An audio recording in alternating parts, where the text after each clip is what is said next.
Hebreos capítulo 9.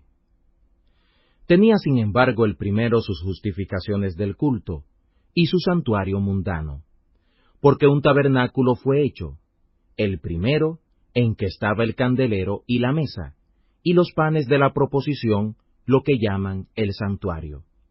Tras el segundo velo estaba el tabernáculo, que llaman el lugar santísimo, que tenía un incensario de oro, y el arca del pacto, cubierta por todas partes de oro, en donde estaba una urna de oro que contenía el maná y la vara de Aarón que reverdeció, y las tablas del testamento, y sobre ella los querubines de la gloria que cubrían el propiciatorio, cosas de las cuales no se puede ahora hablar en detalle. Y con estas cosas así ordenadas, en el primer tabernáculo siempre entraban los sacerdotes para hacer los oficios de los sacrificios. Mas en el segundo, sólo el sumo sacerdote entraba una vez en el año, no sin sangre, la cual ofrece por su propia ignorancia y la del pueblo.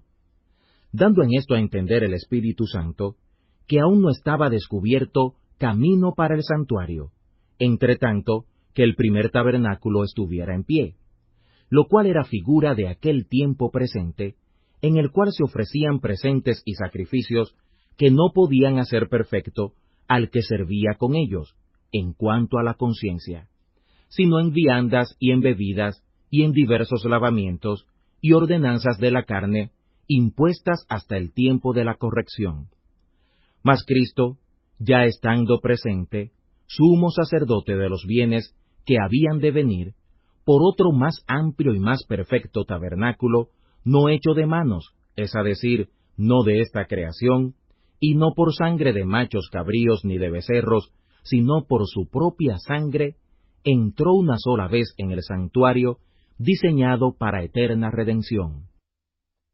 Porque si la sangre de los toros y de los machos cabríos, y la ceniza esparcida de una becerra, santifica a los inmundos para purificación de la carne, cuánto más la sangre del Cristo, el cual por el Espíritu eterno se ofreció a sí mismo, sin mancha a Dios. Limpiará vuestras conciencias de las obras de muerte, para que sirváis al Dios viviente.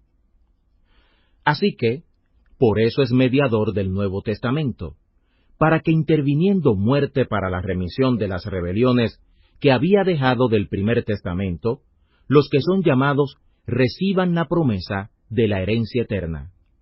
Porque donde hay testamento, necesario es que intervenga la muerte del testador, porque el testamento con la muerte es confirmado. De otra manera no es válido, entre tanto que el testador vive.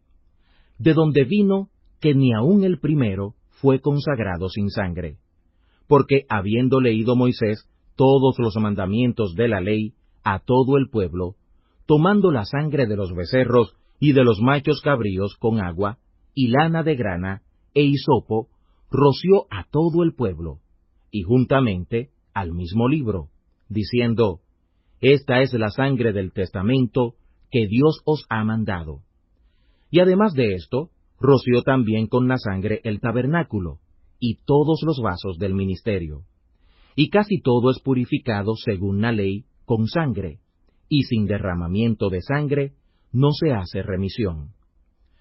Así que fue necesario que las figuras de las cosas celestiales fueran purificadas con estas cosas, pero las mismas cosas celestiales con mejores sacrificios que estos. Por lo cual no entró Jesús en el santuario hecho de mano, que es figura del verdadero, sino en el mismo cielo, para presentarse ahora por nosotros en la presencia de Dios, y no para ofrecerse muchas veces a sí mismo, como entra el sumo sacerdote en el santuario, una vez cada año, con la sangre ajena. De otra manera, sería necesario que hubiera padecido muchas veces desde el principio del mundo. Mas ahora, una vez en la consumación de los siglos, para deshacer el pecado, se presentó por el sacrificio de sí mismo.